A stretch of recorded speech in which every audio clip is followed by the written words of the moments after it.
ঝাড়গ্রামে চাকরিহারা শিক্ষক শিক্ষাকর্মীদের প্রতিবাদ মিছিল ও পথসভা হল সোমবার।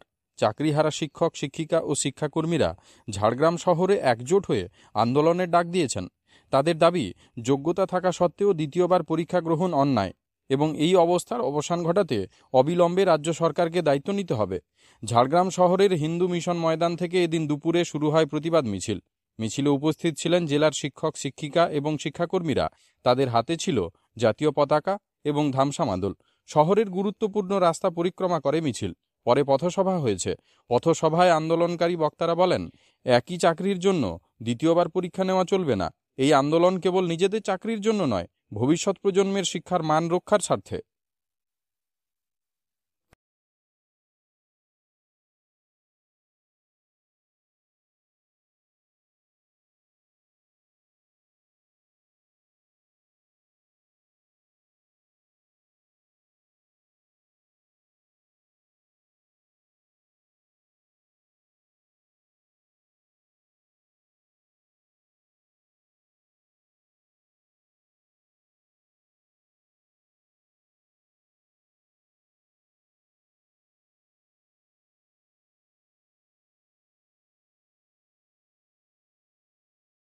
ঝাড়গ্রামে এসেছি।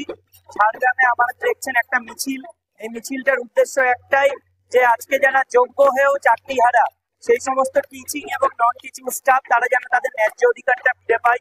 এবং রাজ্যের যে শিক্ষা ব্যবস্থা সেটা আজকে ধসে পড়েছে প্রায়, সেই শিক্ষা ব্যবস্থাটাকে পুনরুদ্ধার করা, যাতে সমাজের কাছে এই বার্তাটা পৌঁছায়, যাতে ভবিষ্যতে যে সমস্ত বেকার যুবক যুবতীরা রয়েছে তারা যাতে আমাদের মতো এই যে একটা কঠিন পরিস্থিতি। 26,000 চাকরিহারা তারা প্যানেল এবং চাকরি পুনর্বহালের জন্য রাস্তায় হাঁটা। মূলত যে শিক্ষাকে বাঁচানোর জন্য আজকে রাস্তায় হাঁটছে শিক্ষক এবং চাকরি যারা ভবিষ্যতে পাবে, শিক্ষা পুনরুদ্ধারের জন্য আজকে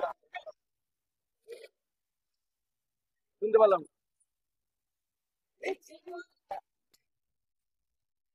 মূল দাবি হচ্ছে চাকরি যে সুপ্রিম কোর্ট বাতিল করেছে সেই বাতিল রায়কে পুনর্বিবেচনা করা এবং এই বাতিল পুনর্বিবেচনা করে চাকরি ফিরিয়ে দেওয়া, আর শিক্ষাকে পুনরুদ্ধার করা। শিক্ষার নাম করে চাকরিকে এইভাবে যে 7 বছর চাকরি করে চাকরি চলে যেতে পারে, এরকম পরিস্থিতি যদি রাজ্যে এইভাবে সমস্ত বিভাগে, তাহলে আগামী দিনে মানুষ শিক্ষকতা হওয়ার পেশার স্বপ্ন ভুলে যাবে। আমাদের দাবি থাকছে যে এই রায়কে পুনর্বিবেচনা করে রাজ্য সরকার কিভাবে করবে সেটা রাজ্য সরকারের দায়িত্ব, সেটা সুপ্রিম কোর্টের মাধ্যমে করতে হবে। এটা আমাদের একটা বড় দাবি এবং সুপ্রিম কোর্ট একটা ইন্টিম অর্ডার দিয়েছে যে পরীক্ষা নিতে হবে। এই দাবিটাকে আমরা সম্মত মনে করছি না। পরীক্ষা নিয়ে এটা সমাধানের কোনো রাস্তা নাই। 7 বছর চাকরি করার পর তাকে আবার পরীক্ষা দিতে হবে, এই পদ্ধতি কিছু হতে পারে। পুনর্বিবেচনা করলেই তো সমস্যা মিটে যায়। যারা দুর্নীতি করেছে সেই দুর্নীতি তাহলে সব সমস্যা মিটে যাবে। এবং সিবিআই যে তদন্ত এখনো অসম্পন্ন রেখেছে, সিবিআই পূর্ণাঙ্গ তদন্ত করে রিপোর্ট দিয়ে সুপ্রিম কোর্টে আবার পুনরায় বিবেচনা করা হোক। এই মামলাকে রিওপেন করার জন্য প্রয়োজনে বিধানসভা এবং লোকসভায় আলোচনা করা হোক। আমাদের একটাই দাবি হবে, সর্বদলীয় বৈঠক করে এই বিষয়ে লোকসভায় এই বিষয়ে আলোচনা করা। কেন এই বিষয়ে আলোচনা করা হবে না? সব বিষয় নিয়ে দেশে আলোচনা করা হয়, এতগুলো পরিবার, এতগুলো শিক্ষক সমাজ কেন এই অন্যায় দাবিটা মেনে নেবে? এটা তো অন্যায় রায় হয়েছে, এটা আমরা জাজমেন্ট বলে মনে করছি না, এটা পানিশমেন্ট মনে করছি। এটাই হচ্ছে আমাদের আজকের লড়াই, সংগত হওয়ার রাস্তায় দাবি। দাবি পূরণ না হলে মানুষ রাস্তায় নামবে, পুনর্বিবেচনা হবে, মানুষই ঠিক করে দেবে কোনটা করা উচিত। অবশ্যই দাবি পূরণ হবে। কেন মনে হচ্ছে হবে না? এত বড় অন্যায় এটা মানা যায় না, আর মানবেও না শিক্ষক সমাজ। তারা আগামী দিনে তো স্কুল কলেজ বন্ধ হয়ে যাবে, যে কোনো পরীক্ষা নিয়ে তো এই প্রশ্ন আসতে পারে, অভিযোগ দুর্নীতির প্রশ্ন বারবারই আসতে পারে।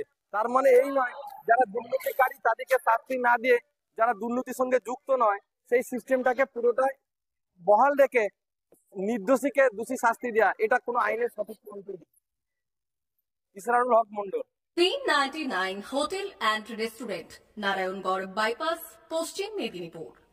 আমাদের এখানে সকাল, দুপুর ও রাত্রিকালীন আহারের সুব্যবস্থা রয়েছে। সকালের টিফিনে পাবেন স্ন্যাক্স, পরোটা, আলুর paratha, bread omelette, bread toast, dosa, idli, sambar বড়া সহ অন্যান্য আইটেম। দুপুরের খাবারে পাবেন ভেজ ও নন ভেজ আইটেম, লাউ চিংড়ি, চিংড়ি মালাইকারি ও ইলিশের নানান পদ। ভাত, খাসি ও মুরগির মাংস। রাতের খাবারে থাকছে একাধিক ইন্ডিয়ান ও নন ইন্ডিয়ান সুস্বাদু ও সুস্বাস্থ্যকর খাবার। সুলভ মূল্যে ও পরিচ্ছন্ন খাবারের একটাই ঠিকানা, P99 hotel and restaurant, Narayangarh bypass, Narayangarh, পশ্চিম মেদিনীপুর। বিশেষ দ্রষ্টব্য, আমাদের এখানে সকল অনুষ্ঠানে খাবারের অর্ডার নেওয়া হয়।